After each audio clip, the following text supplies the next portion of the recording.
ท่านมันเป็นดาวแบบแล้วไอ้อีหลีเขาก็บ่แพงหรอกบ่แพงว่าดีแต่ว่าก็อยากอายเลยเสียงอายเห็นยังอัน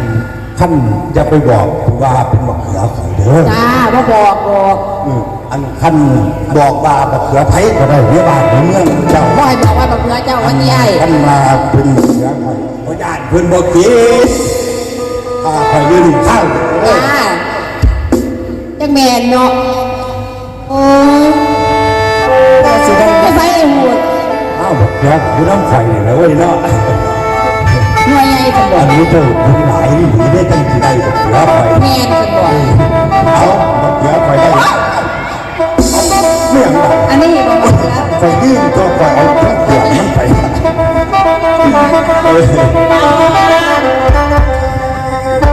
ือนี่ติเขือไม่ได้ที่ไม่ได้แบ่งไม่ได้เลยสิบายหูดไอ้หูดเอาโมเต้ามาหลายมือผมมาหาเขือนี่โอ้ยได้3 4 มื้อแล้วได้บกเขือขอเลยสิเมื่อเลยสมมติเลยนี่จะให้จังไหนแต่ที่ข่อยอยู่นั่ง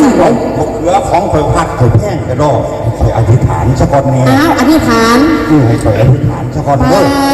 ตั้งข่อยนี่กินบ่เบิดมันใหญ่พูด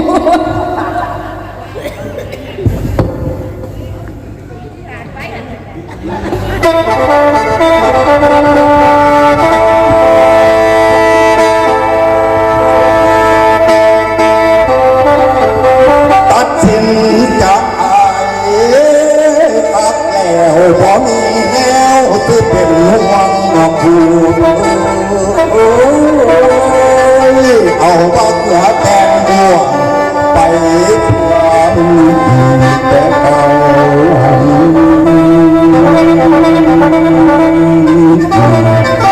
สาธุเหนือ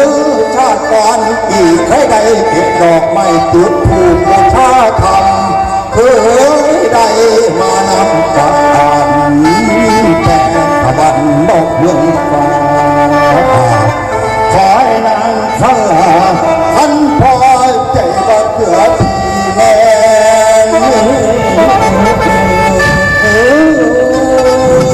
จะได้มีบทขอไปข้าข้าละวันใด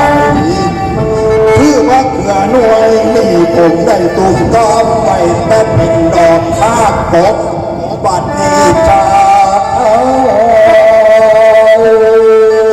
สิน้อยอกให้แกนางคำป่านน้อย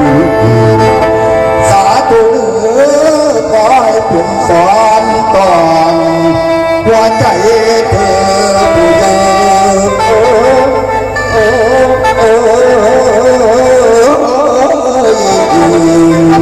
หัวใจลูกเจ้าฝ่า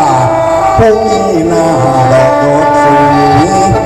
ท่านหาสมมโนมุ่งนางใดกินว่าเกลือพีบาเจ้าแม่พ่อละมีเป็นสักขีไม่ถูกบาดคำไป